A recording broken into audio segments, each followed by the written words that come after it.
Good evening.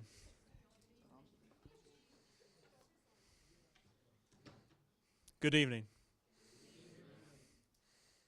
Is this on, Mike? Okay. Good deal. I can't hear it well. Good evening.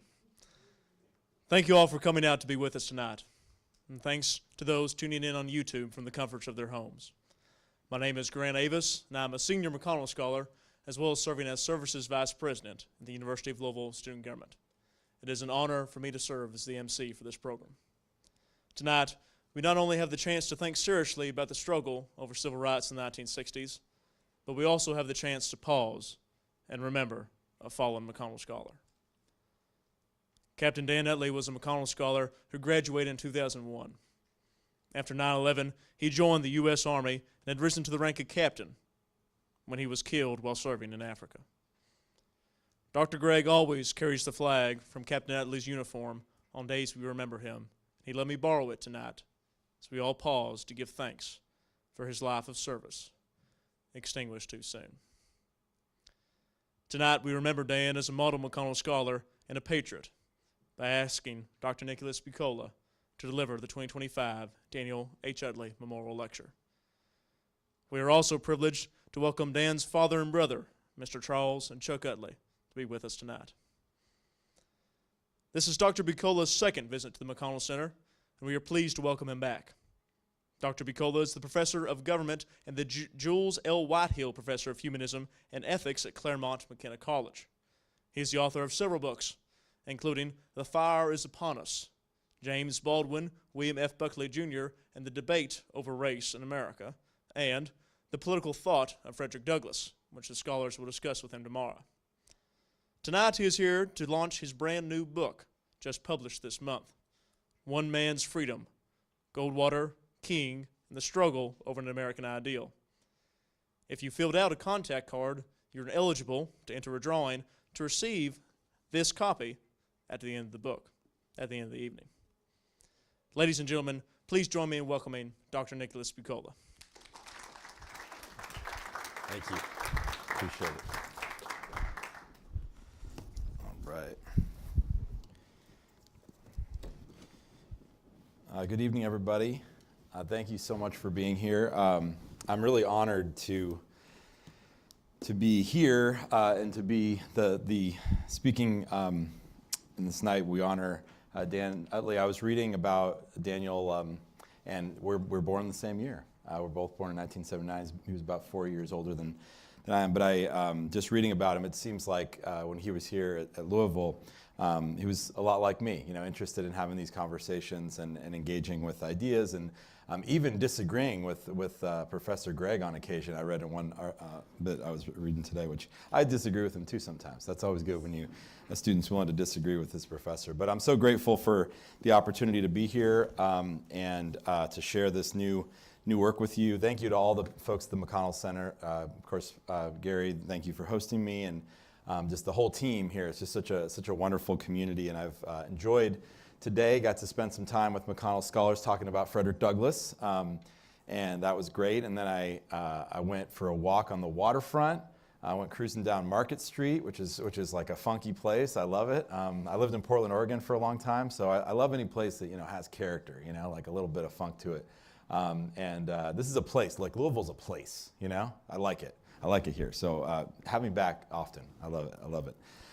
Okay, so today I'm going to tell you a little bit about this new book, One Man's Freedom, and I'll say in a minute how it's related to my last book about James Baldwin, William F. Buckley, because this book emerged out of that one in a sense. But we're going to start with a couple of video clips. And the first one is from July 1964, and this is just a little minute, less than 2 minutes of Barry Goldwater's acceptance speech, accepting the Republican nomination for president in 1964, and I'm just going to play for you the most famous bit from that speech. This is where Megan could help me maybe. Oh, here we go. No, wait, no, we don't want to skip Goldwater.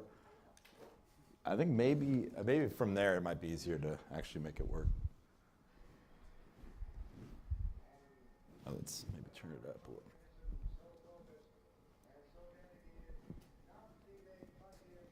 Maybe let's pause it for a second, then we'll. Sorry, we'll just make it a little louder so folks can hear what Goldwater's saying.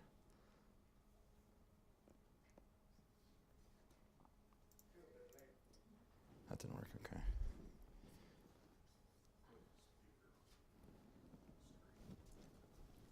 Oh, you think that would do? Yeah, that's all the way up. That's all the way up. So it should be whatever is connected to the speakers in the room, I guess. Yeah, There. we don't control. Oh, okay. Okay. Well, I can improvise. I can play Barry Goldwater too if we can't play.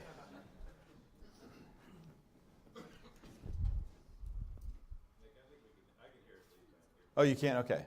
Oh, that's a good idea. Yeah.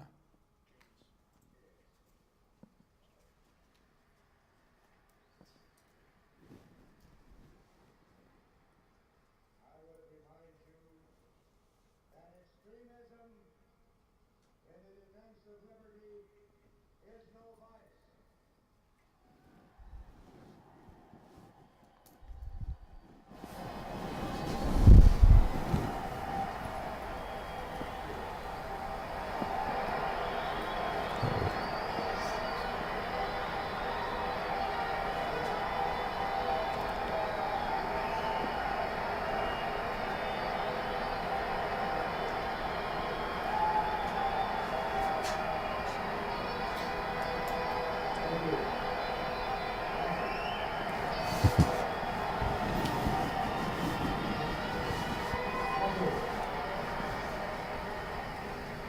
And let me remind you also that moderation in the pursuit of justice is no virtue. All right. So the very beginning there, the famous lines: extremism in defense of liberty is no vice. Moderation in pursuit of justice is no virtue. So those are the kind of the most famous lines from Goldwater's acceptance speech. An interesting connection that's just sort of a random thing. The man who wrote those lines was one of my predecessors at Claremont McKenna College. Harry Jaffa taught in the same department as me. And so here we are all these years later, and I'm writing about those lines. Now, this is a clip from Martin Luther King. He's in Los Angeles a week before the election. So this is about 3 months or so, almost 4 months after Goldwater delivered those lines. Here is King talking about the upcoming election. I come here to urge every person under the sound of my voice to go to the polls on the 3rd of November and vote your conviction. Now, I know you're intelligent people, and I don't need to tell you who you should vote for. I don't have any fear about that. You know who to vote for. I'm just asking you to vote. Now, just if you need... Now, if you need a little information on my convictions at this point, I must honestly admit to you that I am not going to vote for Mr. Goldwater. All right, so that's Martin Luther King telling us that he's not going to vote for Mr. Goldwater.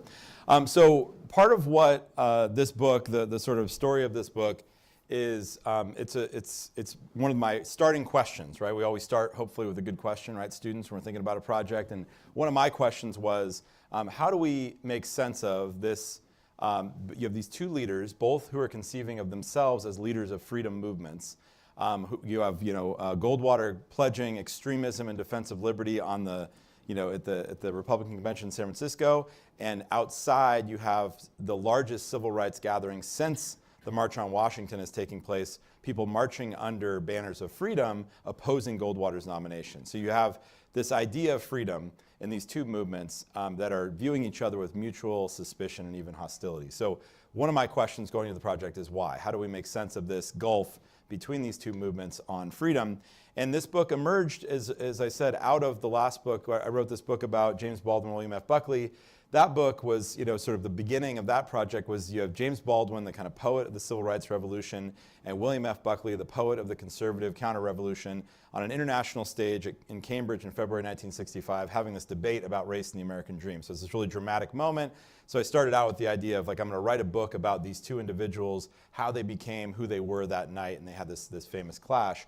As I worked on that book, I'm a political philosopher by training, so I think about, big questions about politics, and I teach a class called What is Freedom? So as I was working on that book, I sort of was presented with this freedom idea, like there were these two movements thinking about freedom in different ways. So I wanted to write a big book about freedom in this era in these two movements. And my editor looked at my proposal and he said, this is like a decent idea, but there are limits to book bindery technology. Like, this is way too big of an idea. There's Goldwaters in there, Kings in there, there's activists in there, intellectuals, and there's way too many things going on. Like when you go in to see a professor with a paper idea, it's usually too big when you start. Part of our job is to help you make it manageable. So my editor helped me make it manageable, and he said, maybe this is volume 2 in a trilogy where you're thinking about the civil rights and conservative movements together. So I was raised Catholic, I think in threes, already. So I was like, all right, this is a volume 2 in a trilogy. And so that's where we are. And so I sort of, just to amplify this point of thinking about the contrast between these two individuals, I have this idea, which is this is the title of the epilogue of the book, The Most Dangerous Men in America. And that comes from something that King said about Goldwater and something J. Edgar Hoover said about King. So let me just tell you a little bit about that. Just after the election, so you may have seen at the bottom of the screen, Goldwater is delivering that speech. It gave you a spoiler alert. Goldwater loses in this dramatic fashion. The Electoral College was 486 to 52, I think, in 1964. But just after the election, King is interviewed by Alex Haley, the author Alex Haley. And this interview is published in early 1965 in Playboy magazine. So Playboy magazine was much more interesting in those days, like really interesting interviews, long-form interviews. And Haley asks King, he starts out with a great question. It's a good icebreaker question for classes. He says, if you were to be sent to the proverbial desert island, what book, and you could only have one book, what book would you bring with you? And King says, well, I'm a minister, so I have to say the Bible would be the book. But if I couldn't choose the Bible, I'd choose Plato's Republic, which I think was also a very good answer. And then Haley has a follow-up question, he said, which I think also could be a kind of awkward icebreaker maybe, but a good one. He says, well, what if you could send someone to the proverbial desert island? Who would you send? And King says, well, I think I'd have to send Mr. Goldwater. And then I love King's line. He says, if they'd feed him and everything. I am nonviolent, And then he says, it gets a little more serious, he says, certainly he should be on a desert island politically. Until that defeat, Goldwater was the most dangerous man in America. He talked soft and nice, but he gave aid and comfort to the most vicious racists and the most extreme rightists in America. So that's King looking at Goldwater. So we're going to try to make sense or I'm going to give you a sense of some of the reasons why that was the case, was King thought about Goldwater. Goldwater never said something quite that stark about King. He didn't say much about King, which is an interesting story into itself. One of the big themes I'll emphasize tonight with Goldwater is his relative silence on a lot of these questions that were central to King's life and career. But J. Edgar Hoover did call King the most dangerous man in America. And one thing I've been trying to emphasize with audiences is how unpopular King was with white people. I think we sort of think about King as like this beloved figure. In the time in which he was operating, he was not a popular figure. And there's often a story told about that. Well, he got less popular as the 60s wore on and he got involved in the anti-Vietnam stuff and all that. That's not a true story. That is another story. Here's the story I want to tell tonight is among white people that were polled by Pew, a major polling firm, in May 1963. This could be an audience participation moment. I've been curious to see what audiences think about this. So among white respondents to a major poll of favorability, unfavorability of Martin Luther King Jr. in May 1963, any guesses about what percentage of white people approved of Martin Luther King? Anybody want to take a shot? It's okay. And I've heard everything so far at this point. Yeah. 23? All right, what were you going to say? 30%. 30%? All right, any other guesses? Yeah? 12, okay. So people are actually, I think because I lead, they're much more pessimistic. But yeah, 32%, 35% approval in May 1963. And then I think the one thing that we say now, I mean, if we turn on the news every Martin Luther King Day, or we see an article about Martin Luther King, people always emphasize, if they remember anything, they remember like one or two lines from his famous March on Washington speech. So you might be saying, okay, professor, that's May 1963. But then in August 1963, he delivered this speech that everybody loves. So his approval rating must have shot through the roof. No, I'm sorry, it did not. In August 1964, it had risen only 3%. So by August 1964, it's 38%. So what I want to just sort of emphasize, that what I try to get at in the book is this kind of cross current. I'm interested in what Goldwater and King do and say as individuals, but I'm also interested in how they're being perceived by both those who love them and those who don't. And the American right, the right wing that was the sort of the coalition that was supportive of Goldwater at the time, was deeply suspicious and hostile to Martin Luther King. So there were billboards all over the South and elsewhere, and I don't know if there were any in Louisville, with King pictured, and the text on the billboard said, "Martin Luther King at Communist Training School." These were put up by the John Birch Society, a far-right group at the time. And so King was being attacked from the American right in all sorts of different ways. So I'm going to give you a little bit of a sense of that story as we go. The way I'm going to proceed, here are Goldwater and King both being featured on the cover of Time magazine. But I'm going to proceed tonight mostly by way of photographs. There's really almost, there's very little text in what follows. I'm really into photographs. I'm a visual learner, I guess. My syllabi always have a lot of pictures of the people we're reading. I always tell students, as you're reading these political philosophers, historical figures, just spend some time not only reading their words, but just looking into their eyes, because I think you can learn a lot by looking at the photographs. And so tonight we're going to do that with Goldwater and King. And the first bit I want to tell you, I'm just going to give you a little sense. So this is a long book. I was just telling Professor Greg that this is, I was supposed to write a book that was 100,000 words. My first draft I handed was 175,000 words. It's not that, it's still pretty thick, but it's not, somewhere between 100,000 and 175,000 words. As one of my friends said, you gave them 75% more than what they wanted, which is true.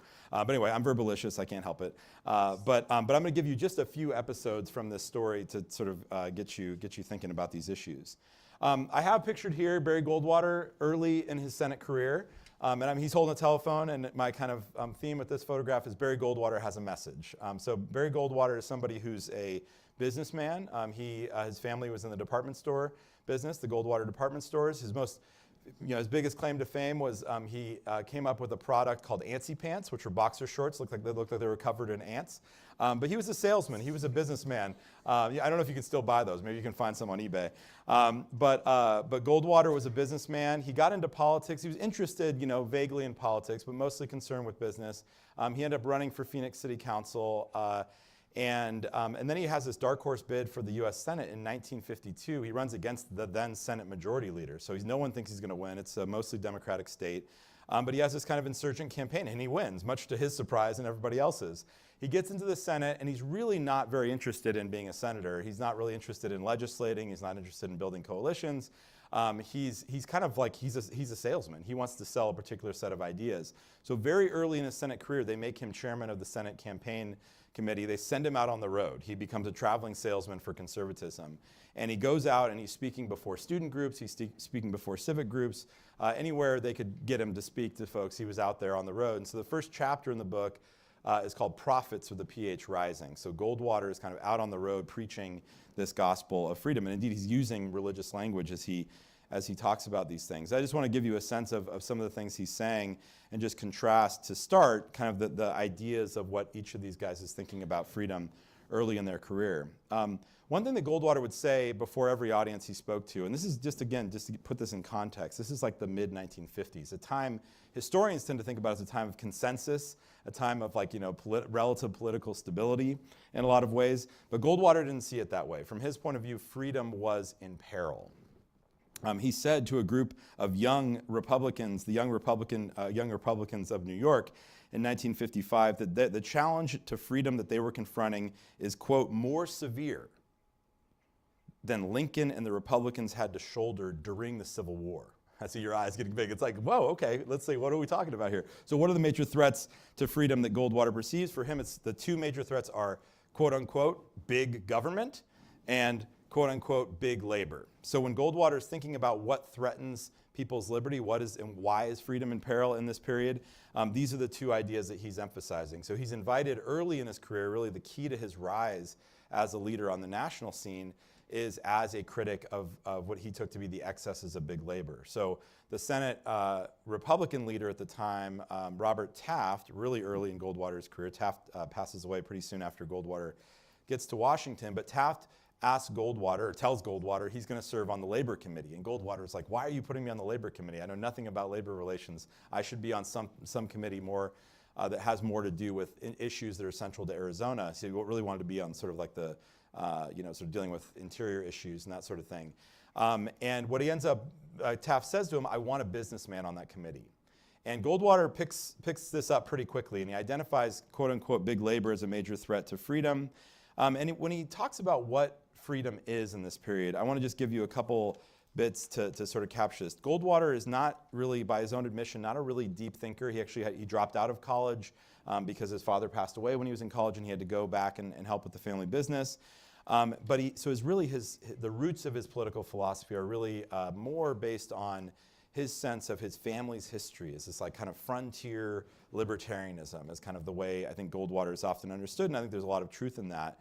But he would often talk about freedom as this kind of manly, rugged individualism. And I say manly because that was one of the things as I got into the archive that really struck me was just how there was a lot of like kind of gendered language that Goldwater used.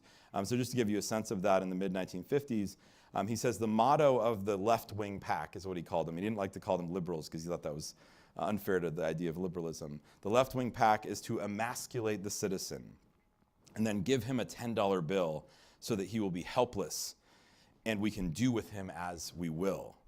The left-wing pack had given out a dole of inflated greenbacks as a pacifier for lost manhood.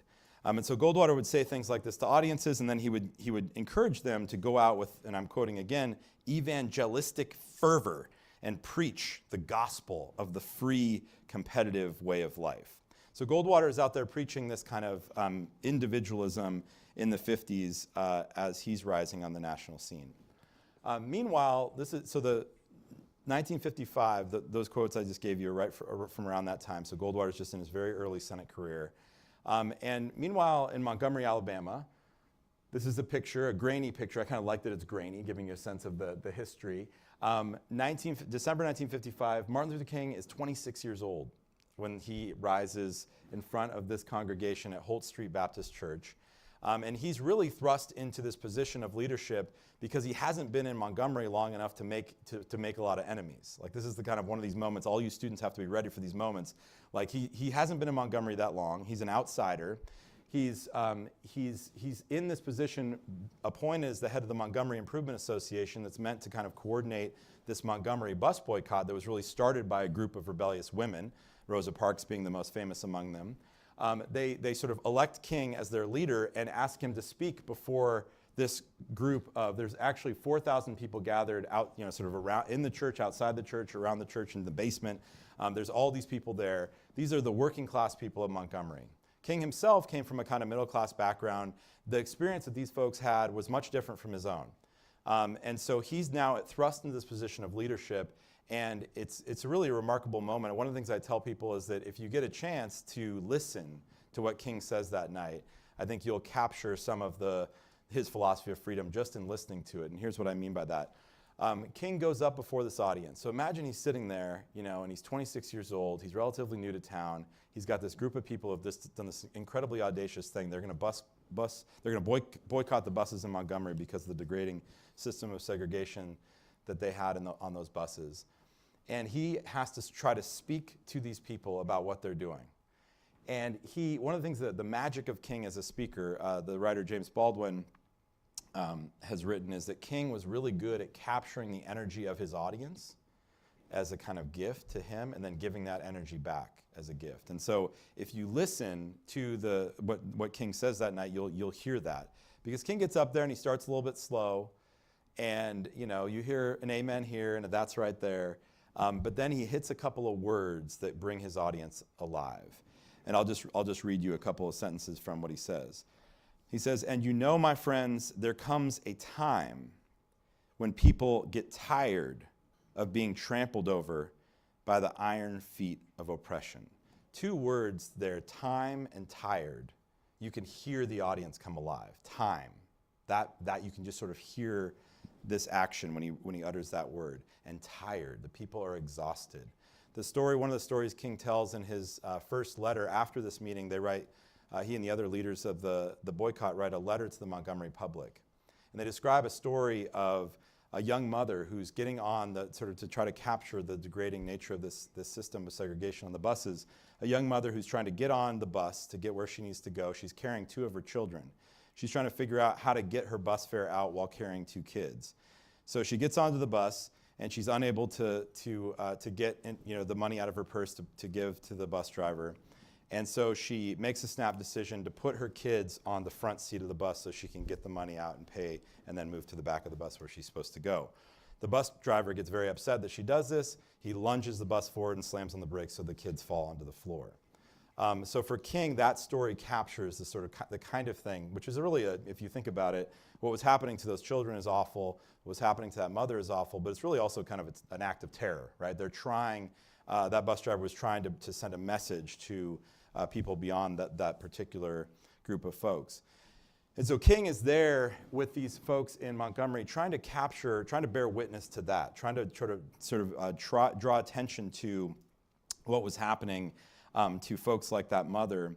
And so what I say, if you think about, again, if we have Goldwater hanging out, with this idea of freedom as rugged individualism, King is going to sort of give us a different understanding of freedom in this moment. He's going to say that part of what freedom is for him is going to be to try to free people from that sort of degrading circumstance, that sort of power differential in which somebody could get away with treating another human being like that. But he's also, as the bus boycott gets going, it's this amazing, if you've read much about the bus boycott, it was an amazing operation of people collaborating together, right? Like in order to figure out how working class people can still get where they need to go without using the bus system that they relied upon, they had to figure out how to coordinate with each other. They created kind of their own Uber system, basically, like a carpool system. The city tries to shut that down, says these people aren't licensed to drive other people around. So they're sort of dealing with the government, trying to undermine their ability to collaborate. But really, one of the things that the King realizes very quickly about freedom is that freedom, properly understood, at least part of freedom is conscientious collaboration with other people. Our freedom depends on one another. So right away, we kind of get a contrast between this kind of rugged individualism idea that Goldwater is giving us and this idea of freedom as conscientious collaboration.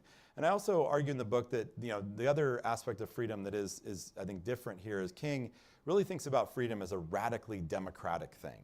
One of my favorite moments that I present in the book is when King is on trial. He was on trial a number of times in his life for different things. He's on trial in 1956 as a conspirator in the Montgomery bus boycott.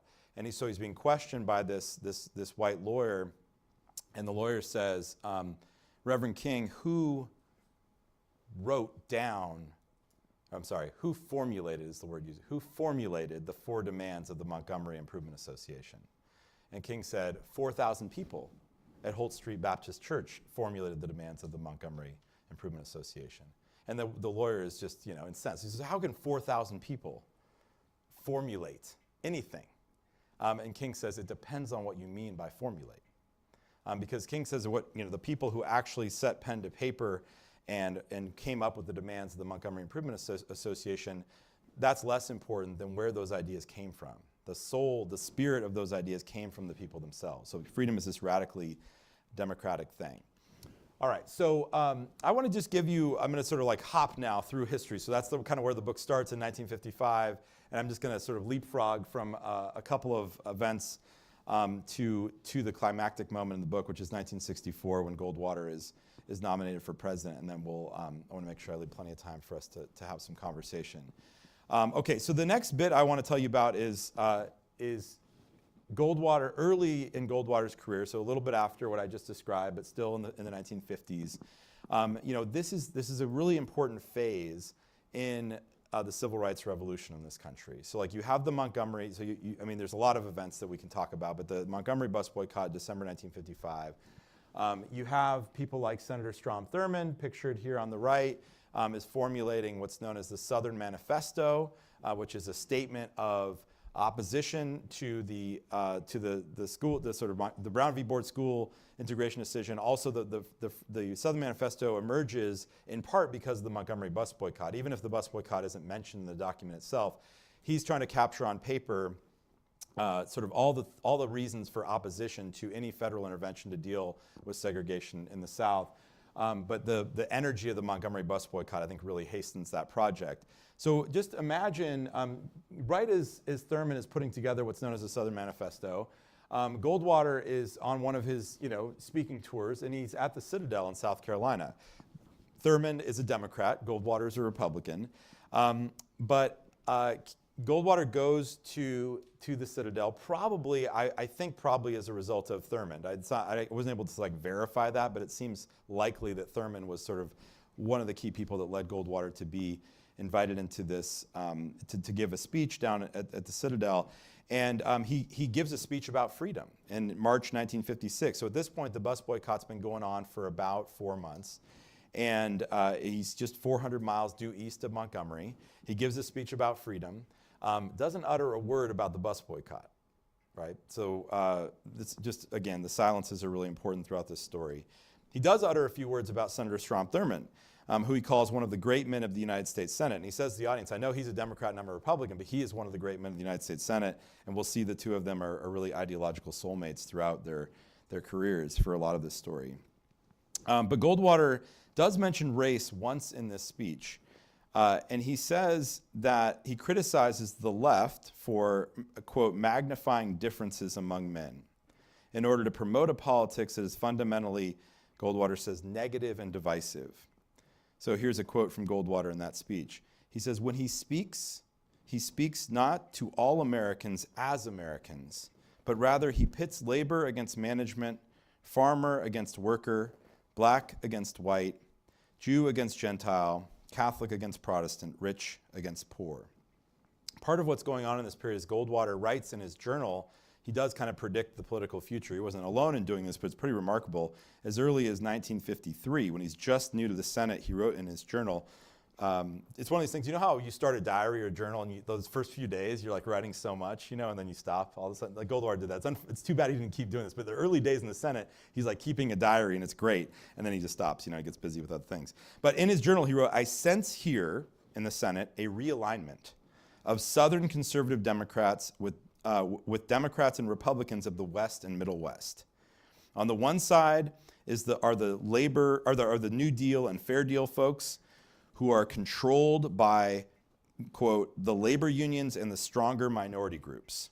On the other side would be the Western senator and the Southern senator who believe in the freedom of the individual and the freedom of the states. So Goldwater in this period is really, he's really emphasizing, did I lose my mic? Am I good? Oh, I'm good, okay, good.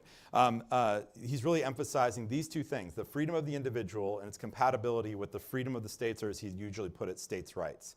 Now, this is gonna be, as you can imagine, going to be something that's going to bring him on a collision course with King. Because one of the questions King is going to ask, King would say, look, states' rights, as a kind of idea, as a theory, as a part of the structure of American government, King recognized that as a sort of a potentially legitimate idea and a worthwhile idea, perhaps in some instances. But King was always there to ask, given the priorities that he had as a political actor, what do we do when states' rights, our commitment to states' rights, is in jeopardy with the freedom of the individual? Is it really the case, as Goldwater seemed to indicate on so many occasions, that the freedom of the individual is really protected always and forever by this idea of the quote-unquote freedom of the states? So I have pictured here, this is not the March on Washington that's the most famous one. This is the one in 1957, when King is there with a group of civil rights activists in this prayer pilgrimage for freedom. And King's job that day was to talk about the right to vote. So the various civil rights leaders each had a different responsibility that day, and King was in charge of talking about the right to vote. And there were other civil rights leaders, some that talked about economic issues, some that talked about school desegregation, and so on. But one of the things King emphasized in his speech, it directly comes into contrast with what Goldwater's doing. He says, sometimes actions of the federal government, even quote unquote using Goldwater's language, big government, is necessary in order to vindicate the freedom of individuals. And certainly King argued in this emphasis on voting rights that it was necessary for the federal government to act in order to vindicate the freedom of African Americans to engage in their political rights, to vindicate their political rights, and to combat economic discrimination. King said in that speech, he says, "There is a dire need for a liberalism that is truly liberal," is one of the lines from that speech. And he says that kind of liberalism, he said, could defeat what he called the unholy alliance of Southern Dixiecrats like Thurmond. He doesn't name Thurmond, but Southern Dixiecrats and right-wing reactionary Republicans. So King, you can see King and Goldwater are on this collision course. One of the things I'm just going to show you a couple images from some of the things that are going to happen in the period between what I've just described in 1956 and 1957 and the dramatic clashes between Goldwater and King in 63 and 64. And just to kind of highlight a couple of things happening. So you have here college students, the sit-in protests beginning in North Carolina, spreading throughout the South. This is not something that's organized by a bunch of civil rights leaders in some office somewhere. This is started by students themselves who first began just 4 students in Greensboro, North Carolina, and then it starts happening. It spreads like wildfire, just sitting down in spaces where they're not supposed to sit and challenging this system, this degrading system of segregation. And as the great Ella Baker, who's one of the mentors for these students, said, this was far bigger than a hamburger. Like, this wasn't about getting a mediocre hamburger at this counter, right? It wasn't about getting a bad cup of coffee. This was about human dignity. And so these students are engaging in this activism, and King is playing this interesting role as kind of like partially an inspiration to these students, but also sort of figuring out ways that, to give them their space, like to figure out what they were going to do, and he wasn't going to try to sort of, lord over them and try to direct their protest, but that's one of the things he had to navigate, which is an interesting story into itself. So that's happening. Right as that's happening, and King's kind of, figuring out how to engage in these protests in his own way, Goldwater is out on the road still giving speeches. So like one of the things I emphasize in the book is, spring 1960, when this is like catching on like wildfire. You have all these students who are engaging in these protests. It's getting national, international headlines. Goldwater is giving all these commencement addresses on college campuses. So it seems like another moment when Goldwater might, note that there are students engaged in what they take to be a freedom protest. But Goldwater is mostly quiet. He mostly doesn't say anything. Indeed, he's sort of like, when he is going to be asked about things like this, he's going to say that what they're doing is actually an affront to freedom from his point of view, because they're violating the private property rights of the people who own these businesses. And that's going to end up being a central point of contention with King in just a few years. Here's an image from the Freedom Rides in 1961. I often remind students that this is not a civil disobedience campaign. This is actually a campaign that was, again, organized by a group of civil rights protesters. But what they were trying to do, they were actually obeying the law. They were trying to test whether or not the government would actually execute the law that it had on the books, right? So they're on these buses traveling interstate. And one of the things that the law said was that they were allowed to do so in a desegregated manner. The bus depots that they hit along the way were supposed to be desegregated. And so, of course, they weren't in many instances. And so they're subjected to violence at a number of these stops along the way. And again, Goldwater is mostly quiet on these questions. And King is of course, in the middle of a lot of these discussions. And then, most dramatically, just to fast forward to 1963, King is leading the Birmingham campaign. He's among the leaders of the Birmingham campaign. So you have this attempt to, in a really dramatic fashion, to challenge one of the most segregated cities in the country. The police commissioner was this guy, Bull Connor, this really nasty segregationist. They went to Birmingham because they knew that Bull Connor would react with hostility and violence. And so some of the most iconic images from the civil rights struggle come from the Birmingham campaign. And King, of course, is right in the middle of all that. And he ends up getting arrested and writes his famous letter from Birmingham jail, which I'll be discussing with some of you students tomorrow. And so, again, Goldwater is mostly quiet. So there's Goldwater saying, shh. And so, Goldwater will say things later like the best thing we can do for civil rights is to not talk about it. There's all these moments in which he has the Senate floor available to him. He has a newspaper column. He's traveling. He's the most in-demand college speaker in the early 1960s. So I was telling Professor Greg that it's the top three are Barry Goldwater is number one, Malcolm X is number two, and Martin Luther King is number three. So he's on all these college campuses. And he's not, every now and then he's going to talk about these issues, but it's usually because somebody raises them with him. And so he's mostly saying to keep quiet. And one of the things I found really fascinating in doing the research for this book, I had a suspicion, but I wasn't sure. So as social scientists, I guess I'm kind of a social scientist. We're supposed to have hypotheses and test them, I guess is what we're doing. We're trying to be like real scientists, I guess.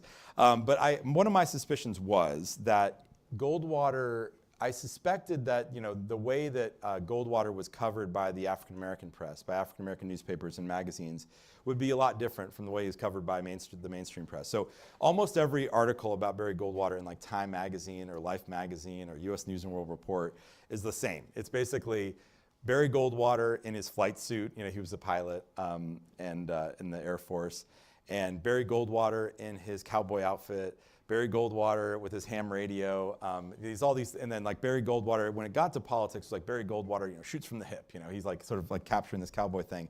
He'll tell you what he thinks, even if it's not politically popular to do so. But I suspected that the African American press would have a more critical eye than that as Goldwater's rising, and indeed they did. One of the moments that I found to be really powerful in the book, and this comes from the Chicago Daily Defender, a great African-American newspaper, is in 1963, when all these things are happening. June 63 is when President Kennedy finally makes this first meaningful statement about civil rights. And so the idea for what will become the Civil Rights Act of 1964 is working its way through the Senate, and Goldwater is being rumored as a possible presidential candidate. So he's in his Senate office. So, and I love the imagery here because they sort of give us a sense of the scene. It's not just what's said, but the way people are, the body language of people in the room. So just to picture Goldwater at his desk, he's got reporters gathered around. He's got his feet up. He's relaxing. He's holding forth. He's got command of the room, talking about all these different issues. And one of the reporters asks him about race relations. And Goldwater says to these reporters, he says, "I don't think it's my business as an Arizonan to come in and tell them what to do. That's the real issue in the South, It's not integration, but states' rights." So he usually just got away with saying things like that. But one of the reporters in the room says, "Do you really believe that, Senator?" And then the Daily Defender reporter adds the drama to the scene by saying, Goldwater seemed startled by this challenge. He says the question startled Goldwater. His foot came down off the desk, and he leaned across. "Why, yes, I do. You guys ought to visit the South and see what's going on down there." Now, Goldwater probably thought, he's like, I go down there. He says, "I go down there all the time, and I know what's actually happening." But he wasn't ready for this. One of the other reporters in the room says, "Oh, Senator, I'm from South Carolina. I do go there all the time. And I have the impression that integration certainly is an issue, in fact, the issue in the South." This led Goldwater, the reporter said in his article, to ponder for a while before he agreed that there were some people in the South for whom the whole question of racial mixing is a quote-unquote red flag. So there's moments in the book when Goldwater is sort of challenged, and I found those to be among the most powerful. I want to wrap up here so that we can talk a little bit. We can talk more in the Q&A about this if you'd like. One of the dramatic moments is this is King in St. Augustine, Florida in June 1964, standing in the doorway of this segregated motel and restaurant. He had been arrested in St. Augustine earlier that week. And on the very day, actually probably a couple days after this photograph was taken, there's another direct action at this motel. And part of what these activists were trying to do was to try to emphasize the ways in which freedom is undermined when people are not allowed to access public accommodations, to go into restaurants open to the public, to go into motels open to the public. So a couple days after this photograph was taken, you had a group of protesters who come to the Monson Motor Lodge here, and you had a group of rabbis actually gathered in front, and they kneeled to pray with the proprietor, James Brock, standing there. The rabbis were actually a diversion. They were sort of meant to distract because what was happening on the other side of the motel was a group, two white activists who had legally rented a room from the Munson Motor Lodge, let some African-American activists in to the pool, and they all jumped in the pool and had a wade-in. So you have sit-ins and you have wade-ins. They jump in the pool together, and this was forbidden, of course. And so the scene unfolds. This guy, James Brock, ends up going and getting acid and trying to dump it in the pool to harm the protesters. So that very night, right as that's hitting the 6 o'clock news, Goldwater rises on the Senate floor to speak, to announce his opposition to the Civil Rights Act of 1964. And mostly because of two clauses. The clause dealing with discrimination in public accommodations, and the clause dealing with economic discrimination. Goldwater said those, he said they were unconstitutional. So that's a central argument that he made. But he also argues that they're unwise and in some sense immoral. He said the law can't make us love one another. Well, that has to be done by persuasion, moral suasion. So he says in the speech that although I'm opposed to segregation morally, which is an important part of Goldwater, I believe him. Like, he actually does think segregation is morally wrong. There's lots of evidence for that I present in the book. But he does not believe that this is a wise move politically, and he doesn't believe it's a wise move constitutionally. But that juxtaposition of King doing that, it's sort of in St. Augustine, right as Goldwater is voting against the Civil Rights Act of 1964 is a powerful one. Okay, so Goldwater, I can come back. This is my favorite photograph in the book. So if somebody wants to talk about it in the Q&A, I'm giving you an invitation to somebody who wants to ask a question, students who want to look good, ask a question. Hey, can you tell us more about that photograph? This is at the Republican Convention, 1964, and there's Goldwater getting the nomination. And I just want to conclude with this. There's Goldwater after he loses. He lost really bad. I want to just conclude with this, and then happy to hang out for questions and comments. The moment that I wasn't sure where this book ended. As I mentioned, I was way over my word count. I was already over my word count, and I was still in 1963. I'm like, oh God, I don't know what I'm going to do. I was afraid to tell my editor. But I knew that I originally envisioned a book that would go through the end of King's life in April 1968. I knew it didn't take long to realize that probably wasn't going to be the right way to end the book. Goldwater loses in this dramatic fashion. In November 1964, he's out of office. He runs for the Senate again in 1968 and is reelected. So he comes back into politics. But there was just kind of this asymmetry after the election. And so I knew, though, once I got into 64, this is where to end it. And I just wanted to just highlight this last bit that I talk about, December 1964. So it's this moment when just the trajectories of these two careers, these two lives, seem to be one where King is ascending and Goldwater is descending, right? Goldwater has just been absolutely obliterated in the 64 election, one of the most dramatic landslides ever. He only wins 5 states. He barely wins his home state of Arizona. He wins dramatically in the Deep South. He wins 4 Deep South states in quite a dramatic fashion. King wins the Nobel Peace Prize in December 1964. King's just helped build a coalition to defeat Goldwater. He wins the Nobel Peace Prize. It seems like he should be feeling triumphant, but he wasn't. He was deeply, deeply depressed at the time.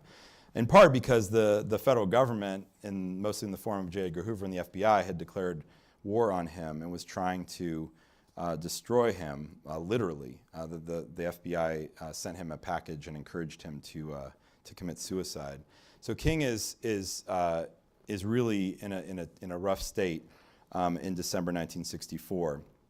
And the moment I knew would be the right moment to sort of wrap up the major narrative of the book was in Georgia, in Atlanta, in December 1964, because it kind of brings everything full circle. So I'm just going to read this passage by way of conclusion to give you a sense of this. So Georgia, King's home state, had adopted Goldwater's beloved right-to-work policy, which made it possible for workers to opt out of union membership.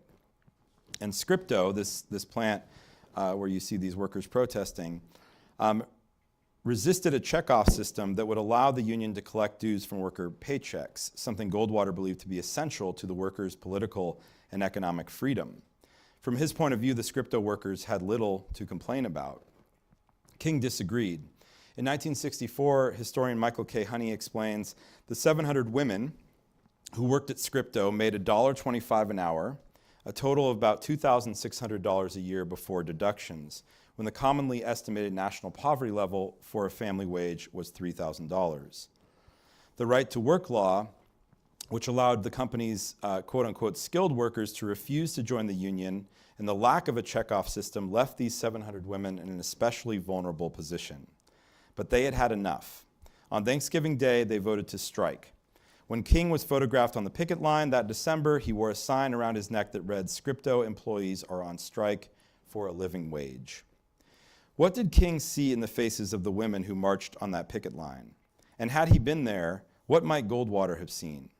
For King, the plight of the Scripto workers brought into relief the ways in which so many Americans remained unfree. The company was offering the women a 2-cent hourly raise, leaving them earning $1.27 an hour. Even if the union succeeded in getting the women twice that, how much would their lives really change? Could Goldwater say with a straight face that the average woman on that assembly line was as free as their boss?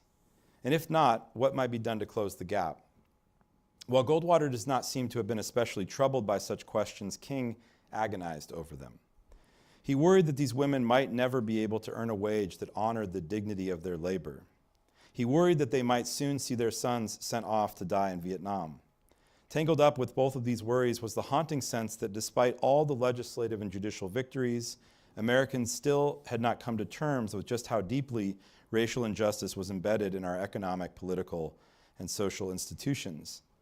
King grappled with how to lead the next phase in the struggle for liberation while recognizing that this leadership made him a bigger and bigger target for attack. One night that December, King left home without telling anyone where he was going. His family worried. He was not well. The weight of the world was crushing him. His mother was so concerned, she called a family friend who was a police officer to ask if he might go look for her son. While the officer searched for King, the 35-year-old minister stood waiting in the cold outside the Scripto plant. He was hoping to catch some of the workers during the shift change in the dark of night. One wonders what he was thinking as he stood there, waiting. Perhaps it might have occurred to him that it was almost exactly 9 years earlier that he rose to speak at Holt Street Baptist Church in Montgomery in support of the rebellious women who started the bus boycott. Now he found himself again working in support of a group of rebellious women, hell-bent on achieving economic dignity. Perhaps he pondered how far the movement had come in just 9 short years. But even if he did, he would have been haunted by how much further the movement needed to go on the road toward freedom. As he waited for the shift change, one can imagine him praying, and one can also imagine him weeping. But when the creak of the door broke the silence, the workers approached. One can imagine King straightening up and getting ready. There was work yet to be done. Thank you for your attention. I appreciate it.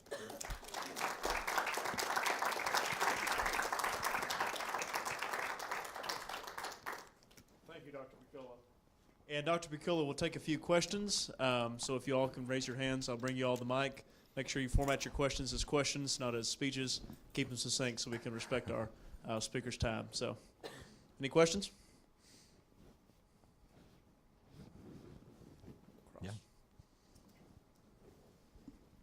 Hello, my name is Jacob Crowley. Thank you for coming and taking the time to speak with us. Can you talk more about the picture that you asked in your presentation? Thanks for taking the bait, Jacob. Absolutely. So, yes. Okay. So, I mean, this is with the Buckley Baldwin book, right? I had this, climactic clash between my two principal subjects, my two characters. They had this debate, on this international stage. With this book, it was an odd book in that I didn't have the structure. I knew that was where that one was going. I didn't know where this one was going. Goldwater and King had no meaningful interaction with each other. They would sort of, they were like circling each other, in some ways eyeing each other, but not directly in the same room together. But one moment they come really close to being in the same room together is in July 1964. King spoke to the Republican National Committee platform, the platform committee. So King had a habit, or a practice every 1956, 1960, 1964. he would go speak to both Republican and Democratic platform committees to talk about some of the priorities that he hoped they would include in their platforms. And so King goes to the Republican National Convention in San Francisco and speaks to this platform committee and emphasizes a few things that are, I think, really, he doesn't mention Goldwater by name, so he's already made it clear that he's not in favor of Goldwater becoming president. He's strongly opposed to it. Doesn't mention Goldwater by name, but he has certain hopes for the convention, for the platform. One is that they will pledge, even though Goldwater has just voted against the Civil Rights Act, they will pledge to enforce the Civil Rights Act. And that's something that does end up included in the platform.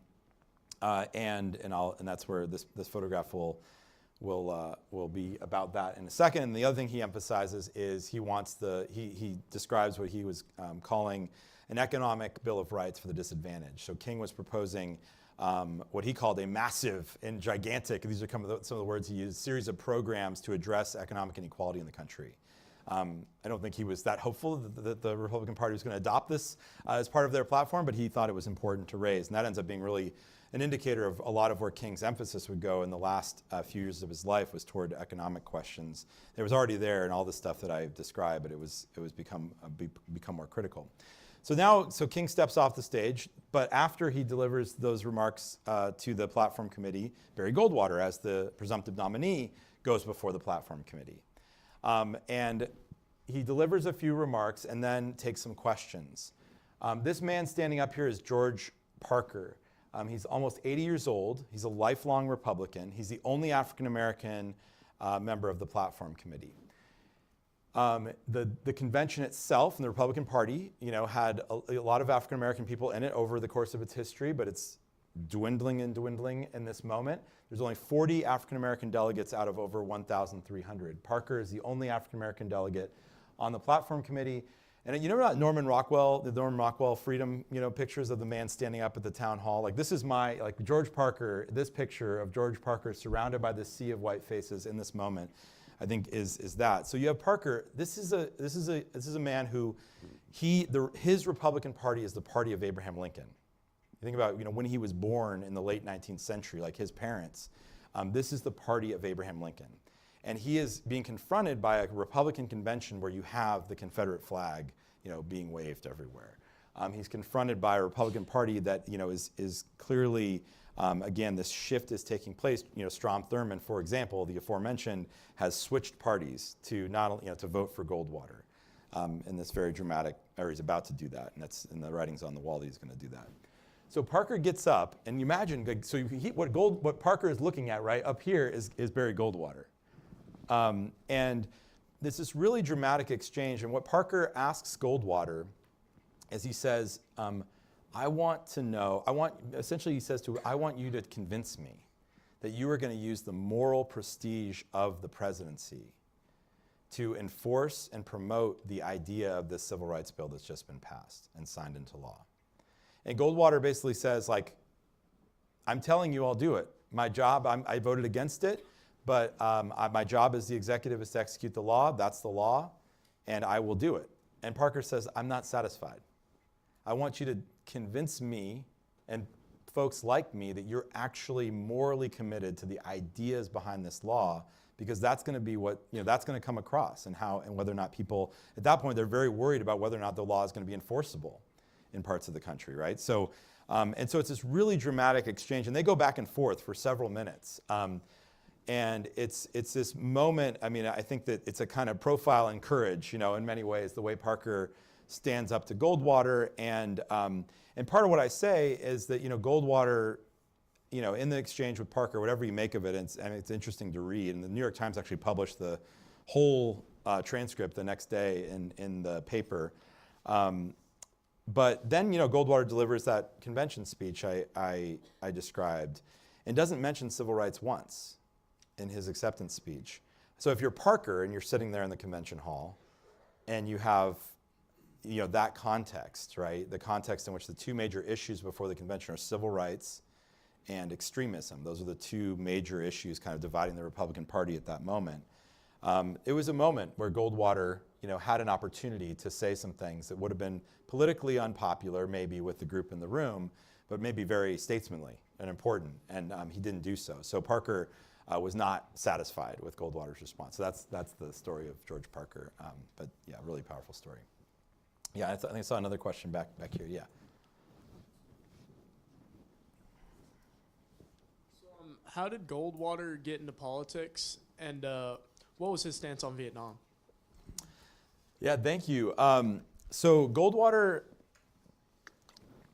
he, in sort of like the early part of his business career, he would occasionally have a foray into politics, by way of letters to the editor and that sort of thing, and made clear that he was suspicious of a lot of like the New Deal and FDR, and sort of declared himself to be, in the earliest kind of published writings he had on politics, to be a something more than what he called a Me Too Republican. Like, it's a Republican shouldn't be just New Deal light. They should sort of like commit themselves to a real philosophy of limited government when it came to a lot of these economic questions. And so he originally gets in part, his first office is on the Phoenix City Council, and it was sort of like, he's kind of talked into it in many ways by folks in Phoenix who think he can bring a kind of fresh perspective on these issues and be a kind of pragmatic problem solver, on local issues. And he gets in there, and I think he seems like he kind of likes it enough. And again, he kind of, talked into running for Senate, and just thinks, a lot of the story of Barry Goldwater is getting talked into things he didn't really want to do, including running for president, which he didn't want to do. But yeah, he eventually, has that Senate campaign. I think he thinks that it'll be, he's running against the Senate Majority Leader. Doesn't think he's going to win. It's a mostly Democratic state. I think the sort of difference in registration was like 2-1 or something like that. So it seems very unlikely that he's going to win. But he just kind of has some fun with it, and goes out. He flies his own plane around to different campaign events, and just says whatever he wants, because he's like, it doesn't really matter. I'm probably going to lose. And so yeah, I think Goldwater's story of his engagement with in these different political projects is often that. And I think that's sort of. And there's parts of Goldwater, Goldwater is a much more likable character for me than Buckley was in my last book. That's another story. But Goldwater is, he's sort of like, I take him to be very sincere, in a lot of these things. And whether he was right or wrong, I take him to be sort of telling us what he thinks about things. And I think King read him that way too. On Vietnam, I say in the book, the one moment where I think I sort of imagine King watching Goldwater give that convention speech in 1964. And I say the one moment where King might have like nodded his head in agreement with Goldwater was on Vietnam, because Goldwater in the '64 speech, he basically exactly what he thinks about what's going on in Vietnam isn't what he like sort of emphasizes, but he basically is critical in I think a very prescient and important way of, he says, don't let anybody tell you different. We're at war in Vietnam. He says that in July 1964. And he says the Johnson administration isn't giving us the whole truth, and we need to talk about this, and we need to address it as a society. And King in that sort of summer of '64, he's also starting to sort of raise questions about what's happening in Vietnam. So yeah, it is a moment, and I think Goldwater there's all these moments with Goldwater throughout his career where he often would say things, again, willing to say things even if it's not the most popular thing to say. But yeah, and then as things progress throughout the '60s. Exactly what he says about Vietnam is a much longer story, but that's at least in that moment that I cover in the book what happens. Yeah. Hello, my name is Ezra Foote. I'm a freshman. Thank you for coming, sir. Thank you. Quick question in regards to Goldwater's campaign focuses. You mentioned he kind of dodged the civil rights question. Now, do you think that's because he was focusing on combating LBJ's Great Society or the war on poverty, which in his perspective probably viewed as his fight against big government and the encroachments on the individual liberties of citizens? So do you think he was dodging that question to combat that, or what's your perspective on that? Yeah, thanks, Ezra. I think that's part of the story. And there's moments when different reporters are covering Goldwater and they're trying to kind of figure out why isn't he talking about these issues? And they mostly, there's one, David Halberstam, who goes on to be a very famous and important writer, writes a piece in the New York Times, and it's basically like something like, Goldwater would rather not talk about it, is like the headline. And it talks, they talk to some people around Goldwater and try to get a sense of like, because he had these moments in his record when he was in Phoenix in Arizona, that he seemed to be relatively racially progressive in a lot of ways in terms of his business and some of the local issues, desegregating the restaurant at Phoenix Airport, desegregating his unit in the Arizona National Guard. And so there wasn't like, he seemed to have like a lot of the right instincts on some of these questions, but he mostly seemed kind of annoyed by them in politics, I would say, and so didn't want to talk about them.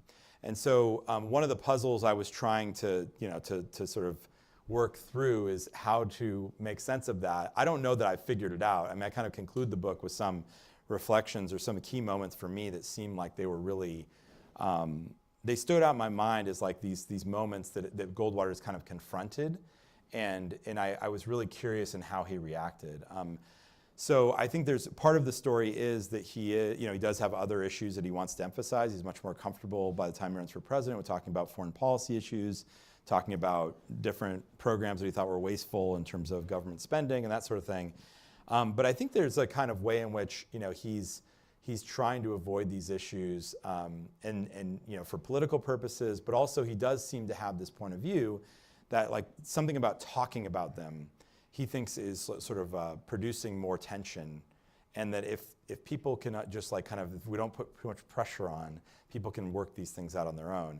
And King's book, that he writes in 1964, right? The heat of this story is called "Why We Can't Wait," right? We can't wait for people to just figure this out on their own. There's all sorts of reasons why the demand, again, going back to that word time, right? That's so important from the beginning of his career to the end. It's very easy to say wait and be patient. And Goldwater would occasionally acknowledge that, but it's kind of, but I think it's one of the questions is why does he not address these issues? And I don't know that I have like the definitive answer, but I present a lot of possibilities, in 400 pages. So read it, Ezra, and let me know what you think if I've reached an answer, yeah. Any other questions, comments? Well, Dr. Buccola, if you're content. I'm not always content, but I'm content now. This has been a lot of fun, yeah. Well, we appreciate you very much for being with us tonight. Everyone, thank Dr. Buccola. Thank you. I'll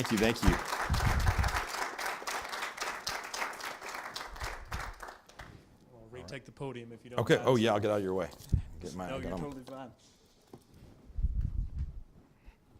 I think that was a fascinating presentation, really interesting to learn about the different definitions of freedom, how different people can approach that, the interactions between those two men help us gain a better idea, both of the ideological history, but also the history of our country and the history of the 60s. Really, really interesting talk. So thank you, sir, for that talk.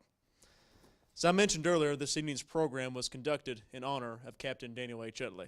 And tonight we present to you, Dr. Buccola, the 9th, the limited edition commemorative coins struck to memorialize this giant of the McConnell Scholar and this lecture series named in his honor. As we wrap up, let me ask Dr. Buccola to perform one more service by drawing a name from our box for the individual who will receive an autographed copy of your new book. I'll close my eyes. Just Yeah. one? Just one. All right. No bias here. All right. Congratulations, Kathleen Price. Oh, there we go. Our photographer tonight. All right. If you all want to say hello to Dr. Buccola, please do so briefly, as he has a seminar with us to attend right after. Again, we want to be respectful of his time. And please consider coming back on Wednesday, November 5th, or listen again on Wednesday, November 5th, when we will welcome Dr. Kevin Hayes to talk about Louisville's own gonzo journalist, Hunter S. Thompson. So I wish you all safe travels and hope you will join us soon again. Thank you all for being here.